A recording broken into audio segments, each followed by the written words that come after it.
Hi friends, welcome to my channel. ఇవాళ నేను ఎంతో రుచికరంగా ఉండే బూందీని ఏ విధంగా చేయాలో చూపించబోతున్నాను. శనగపిండిని బూందీ కోసము అరకిలో పిండినైతే ఇలా జల్లించి తీసుకున్నాను. ఒకసారి మీరు కూడా ట్రై చేయండి, ఎంతో టేస్టీగానైతే ఉంటుంది. పిల్లలైనా పెద్దవారైనా ఎవరైనా కూడా చాలా ఇష్టంతోనైతే తింటారు. ఇందులో రుచికి సరిపడా ఉప్పునైతే వేసుకోవాలి.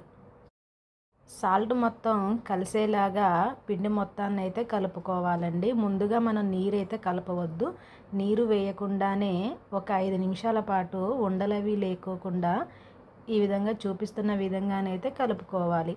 తర్వాత కొంచెం కొంచెం వాటర్ పోస్తూ కలుపుకోవాలి. ఇంకొన్ని వాటర్ కూడా వేసుకొని పిండినైతే కలుపుకోవాలి. ఈ పిండిని ఉండలు లేకుండా ఒక 10 నిమిషాల పాటు చేతితోటే ఇలా ఉండలు ఏమైనా ఉన్నాయా లేదా అని చూసుకుంటూ బాగా అయితే కలపాలి. బూందీకి పిండి బ్యాటర్ ఈ విధంగా వీడియోలో చూపిస్తున్న విధంగానైతే ఉండాలి.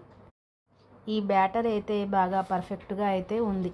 తర్వాత కడాయి పెట్టి అందులో ఆయిల్ వేసి ఆయిల్ అయితే వేడెక్కించాలి.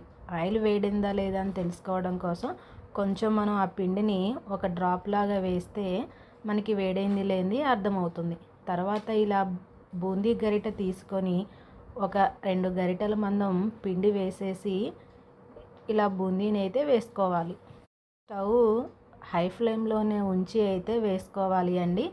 ఒక 2 సెకండ్ల పాటు కదిలించకుండా తర్వాత కలుపుకోవడం ద్వారా బూందీ అనేది బాగా ఫ్రై అవుతుంది. బూందీ అయితే మంచిగా ఫ్రై అయ్యిందండి. ఇది మొత్తాన్ని కూడా ఒక ప్లేట్లోకి అయితే తీసుకుందాం. ఆయిల్లో 1-2 బూందీ ఏమీ లేకోకుండా అన్నీ కూడా తీసివేసుకోవాలి. మళ్ళీ ఆయిల్ని ఒక 10 సెకండ్ల పాటు వేడి చేసిన తర్వాత మనము ఇంకొకసారి కూడా బూందీని వేసుకోవాలి. ఇలా పిండి మొత్తాన్ని కూడా బూందీలాగా జల్లించుకోవాలి.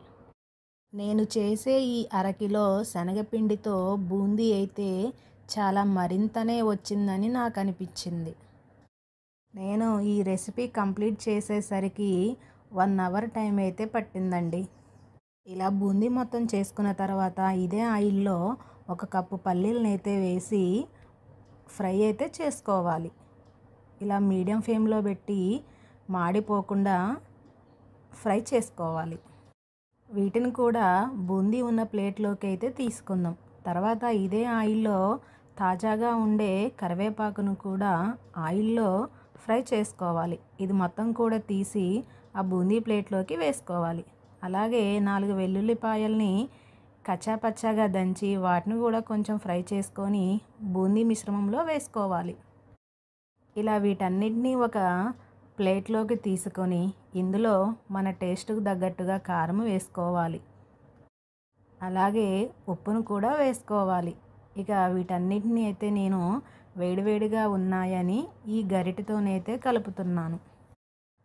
తర్వాత చేతితోటి అన్నీ కూడా బాగా కలిసేలాగా కలుపుకోవాలి. ఇంతే అండి, ఎంతో సింపుల్గా ఉండే టేస్టీ